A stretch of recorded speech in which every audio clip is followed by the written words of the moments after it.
চাওক ৰাজদীপ, আপুনি যিটো প্ৰশ্ন কৰিছে সেই প্ৰশ্নটোতে আচলতে উত্তৰসমূহ লুকাই আছে। কাৰণ ঘটনা সংঘটিত হোৱা প্ৰায় ৭২ ঘণ্টা উকলি গ'ল। চুমি বৰাৰ ভাতৃক ডিব্ৰুগড় আৰক্ষীয়ে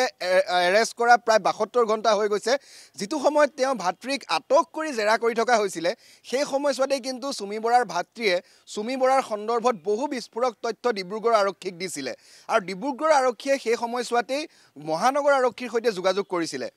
কিন্তু নাটকীয়ভাৱে সেই সময়ছোৱাত মহানগৰ আৰক্ষীয়ে সেই দিনটোত মাত্ৰ ফোন কৰিয়ে নিজৰ দায়িত্ব সামৰিছিলে চুমি বৰা বা তাৰ্কিক। গতিকে সেই দিনটো যিহেতু ইতিমধ্যে সংবাদ মাধ্যমত সেই কথা ৰাজহুৱা হৈছে যে প্ৰথম দিনটোত যিটো দিনত চুমি বৰাৰ ভাতৃ ডিব্ৰুগড়ত আটক কৰা হৈছিলে, সেই দিনটোত চুমি বৰা ক'ত পলায়ন কৰি আছিলে সেয়া ইতিমধ্যে সকলোৱে গম পাইছে। কাৰণ আজিৰ তাৰিখত যদি আপুনি চায়, অসম আৰক্ষী এক প্ৰকাৰ তেওঁলোক ডিজিটেল হৈছে আৰু কোৱা হয় যে স্মাৰ্ট আজিৰ তাৰিখত অসম আৰক্ষী। সেই স্মাৰ্ট ৰূপ নোপোৱাৰ আগতে অসম আৰক্ষীৰ এনে বহু বীৰগাথা আছে, এনে বহু অভিযান আছে, যিসমূহ অভিযান অসম আৰক্ষীয়ে বহু কম সময়ত অতি ক্ষিপ্ৰতাৰে তেওঁলোকে সমাধান কৰিছিলে। কিন্তু আজিৰ তাৰিখত ডিজিটেল যুগ, বহু ব্যৱস্থাপনা আছে অসম আৰক্ষীৰ হাতত। পূৰ্বতে যিমান তেওঁলোকৰ হাতত মেন পাৱাৰ আছিলে, আজি তাৰ বহু গুণ বেছি আছে। তাৰ উপৰিও তথ্য প্ৰযুক্তিবিদ্যাৰ আজি যিটো যুগ হয়, সেই যুগত এটা মোবাইল বা এটা মোবাইলত ৱাইফাই যদি কানেক্ট কৰি যিসমূহ কাম কৰি থকা হৈছে, কাৰণ চুমি বৰাই ঘনে ঘনে লোকেশ্যন সলাইছে, সেয়া আৰক্ষীয়ে গম পাইছে। নিজৰ যি স্থান সেয়াও সলাইছে, সেয়াও আৰক্ষীয়ে গম পাইছে। কিন্তু সকলোবিলাক গম পোৱাৰ পাছতো মহানগৰ আৰক্ষীৰ যিটো ভূমিকা হ'ব লাগিছিলে, সেই ভূমিকা আচলতে যেনেধৰণৰ আজি তাৰিখলৈকে আমি দেখিবলৈ পাইছোঁ, কেৱল সংবাদ মাধ্যমতে যে চৰ্চিত হৈ আছে, আৰক্ষীৰ ফালৰ পৰা চুমি বৰাক বিচাৰি যে কোনো ধৰণৰ আচলতে ব্যৱস্থাপনা কৰা নাই, এই কথাবিলাক কিন্তু ৰাইজেও গম পাইছে, ৰাইজেও বুজি পাইছে। আৰু সেই কথাটো সামাজিক মাধ্যমত ইতিমধ্যে চৰ্চা হৈছে। আৰু আপুনি যিটো প্ৰশ্ন কৰিছে যে অসম আৰক্ষী দুটা ভাগত বিভক্ত হৈছে নেকি, নিশ্চয়কৈ অসম আৰক্ষী আজিৰ তাৰিখত দুটা ভাগত বিভক্ত হৈছে। এফালেতো ডিব্ৰুগড় আৰক্ষীয়ে ভাতৃক সোধা পোছা অব্যাহত ৰাখিছে, আনফালে মহানগৰ আৰক্ষীক যিহেতু ডিব্ৰুগড় আৰক্ষীয়ে সেই কথাটো জনাইছিলে যে চুমি বৰা গুৱাহাটীত আছে, আৰু যিয়ে বৃহৎ ধনৰ এটা লেনদেন হৈছিলে বা যিটো কেলেংকাৰী হৈছিলে, সেই তাত কিন্তু অন্যতম সহযোগী আছিলে চুমি বৰা। কাৰণ চুমি বৰাই কেনেকৈ ভাতৃক সহায় কৰিছিলে সেয়া সকলোৱে গম পাইছে। সেয়া লাগিলে কোনো ৰাজনৈতিক নেতা হওক বা অভিনেতা হওক বা অভিনেত্ৰী হওক বা গায়ক গায়িকা হওক বা আৰক্ষীৰ কোনো শীৰ্ষপদস্থ বিষয়া হওক বা ডাক্তৰ হওক, বিভিন্ন মহলৰ আচলতে যিসমূহ চৰকাৰী বিষয়া হওক, যাৰ ওচৰত মোটা অংকৰ ধন জমা থাকে, সেইসকলক ছফ্ট টাৰ্গেট হিচাপে লৈছিলে চুমি বৰাই। আৰু সেই চুমি বৰাই ভাতৃক চিনাকি কৰাই দিছিলে যাতে তেওঁলোকে সেই টকা শ্বেয়াৰত বা যি তেওঁলোকে লগাই আচলতে তাত তেওঁলোকে ইনভেষ্ট কৰিব। গতিকে চুমি বৰা যে ভাতৃৰ সৈতে ওতঃপ্ৰোতভাৱে এই সমগ্ৰ কেলেংকাৰী প্ৰক্ৰিয়াটোত জড়িত, সেয়া ইতিমধ্যে আৰক্ষীয়েও বুজি পাইছে বা ৰাইজেও কথাটো গম পাইছে। আৰু সেই সূত্ৰেই ডিব্ৰুগড় আৰক্ষীয়ে মহানগৰ আৰক্ষীক জনাইছিলে যে চুমি বৰা বা তেওঁৰ যি স্বামী তাৰ্কিক, তেওঁলোকক বিচাৰি আচলতে অভিযান চলাব লাগে। প্ৰথম দিনা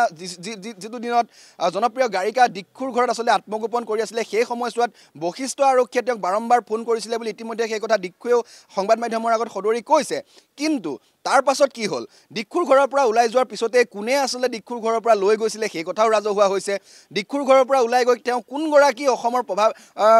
অভিনেতা ঘৰত আত্মগোপন কৰিছিলে সেয়াও ৰাইজে গম পাইছে।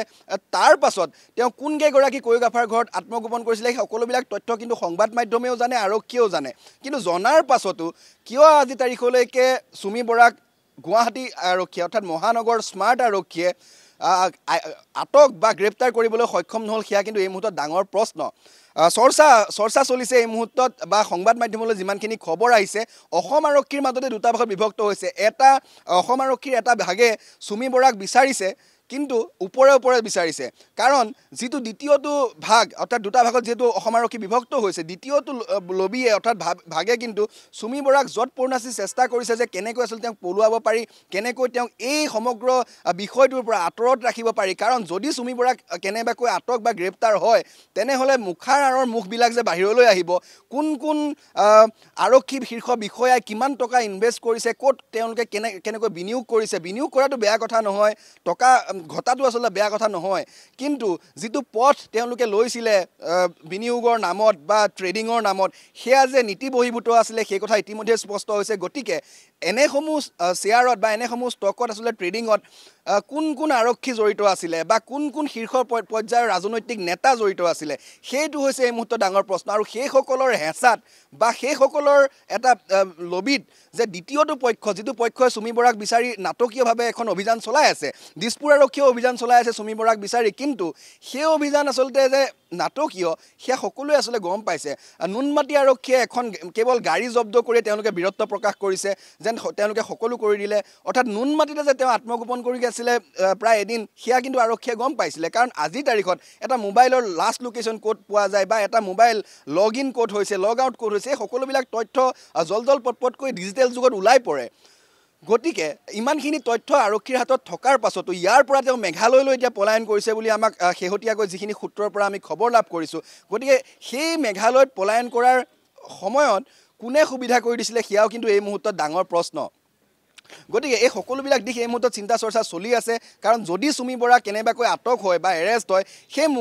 মুখসমূহ কিন্তু খোল খাব গতিকে সেই ভয়তেই যেনেকৈ দীপাংকৰ বৰ্মনৰ কথা আপুনি উল্লেখ কৰিছে যি ডিবি ষ্টকৰ নামত কোটি কোটি টকা লুণ্ঠন কৰিছিলে সেই একেগৰাকী দীপাংকৰ বৰ্মনৰ ক্ষেত্ৰতো কিন্তু একেখিনি কথাই সংঘটিত হৈছিলে কাৰণ দীপাংকৰ বৰ্মনৰ ওচৰত বহু আৰক্ষী বিষয়াই ইনভেষ্ট কৰিছিলে টকা বহু ৰাজনৈতিক নেতাই টকা ইনভেষ্ট কৰিছিলে গতিকে সেই ৰাজনৈতিক নেতাৰ নাম যাতে পোহৰলৈ নাহে আৰক্ষীৰ শীৰ্ষপদস্থ বিষয়াসকলৰ নাম যাতে পোহৰলৈ নাহে সেইবাবে দীপাংকৰ বৰ্মনকো আজি তাৰিখত আত্মগোপন কৰাই ৰাখিছে নেকি সেয়াও এই মুহূৰ্তত ডাঙৰ প্ৰশ্ন অনুৰূপ প্ৰশ্নই সংঘটিত হৈছে চুমি বৰাৰ ক্ষেত্ৰত কাৰণ চুমি বৰা যদি কেনেবাকৈ আৰক্ষীৰ হাতত আহে বা আটক হয় যেনেকৈ তেওঁ ভাতৃয়ে ইতিমধ্যে আৰক্ষীৰ আগত এটাৰ পিছত আন এটা বিস্ফোৰক তথ্য দিছে চুমি বৰাক কিন্তু আটক বা গ্ৰেপ্তাৰ কৰাৰ পিছত সেইসমূহ তাতকৈও অতি ভয়ংকৰ তথ্য হয়তো ওলাব পাৰে কাৰণ যি বিশাল তেওঁলোকৰ ইনভেষ্টমেণ্ট ট্ৰেডিঙৰ নামত যিমান কোটি কোটি টকা তেওঁলোকে হৰলুকি কৰিছে সেই সংখ্যা বা সেই টকাৰ পৰিমাণ আচলতে অনুমানৰ বাহিৰত বহুৱেই বাহিৰত যি এটা বৃহৎ পৰিমাণৰ ধন তেওঁলোকে ট্ৰেডিঙৰ নামত বিনিয়োগ কৰিছিলে আৰু এই বিনিয়োগ কৰা লোকসকলৰ ভিতৰত অন্যতম হৈছে ৰাজনৈতিক নেতা আৰক্ষীৰ শীৰ্ষপদস্থ বিষয়া বহু সাংবাদিক আছে বহু ডাক্তৰ আছে বহু অভিনেতা আছে বহু গায়ক গায়িকা আছে গতিকে এইসকলৰ নাম যাতে আৰু ৰাজহুৱা নহয় মুখাৰৰ মুখবিলাক যাতে পোহৰলৈ নাহে গতিকে সেই সূত্ৰে একাংশ আৰক্ষী বিষয়াই আচলতে চুমি বৰুৱাক এই মুহূৰ্তত পলোৱাত সহায় কৰিছে নেকি সেয়াও কিন্তু ডাঙৰ প্ৰশ্ন কাৰণ আৰক্ষীৰ হাত দীঘল বুলি কোৱা হয় আজিৰ তাৰিখত ডিজিটেল যুগ মই পুনৰবাৰ কৈছোঁ স্মাৰ্ট আৰক্ষী বাৰম্বাৰ চৰকাৰ প্ৰশাসনৰ তৰফৰ পৰা কোৱা হয় যে পূৰ্বৰ আৰক্ষী আজিৰ তাৰিখত নহয় আৰক্ষী আচলতে অপৰাধীৰ ক্ষেত্ৰত আজিৰ তাৰিখত কেনেধৰণৰ যুদ্ধংদেহী তেওঁলোকে ব্যৱস্থা গ্ৰহণ কৰে সেয়া সকলোৱে জানে গতিকে ইমানৰ পাছতো আজিৰ তাৰিখত স্মাৰ্ট অসম আৰক্ষীয়ে সাধাৰণ এগৰাকী অভিনেত্ৰী চুমি বৰা আৰু এগৰাকী ফটোগ্ৰাফাৰ তেওঁলোকক বিচাৰি নোপোৱাটো কিন্তু আৰক্ষীৰ বাবে আজি তাৰিখত লাজৰ কথা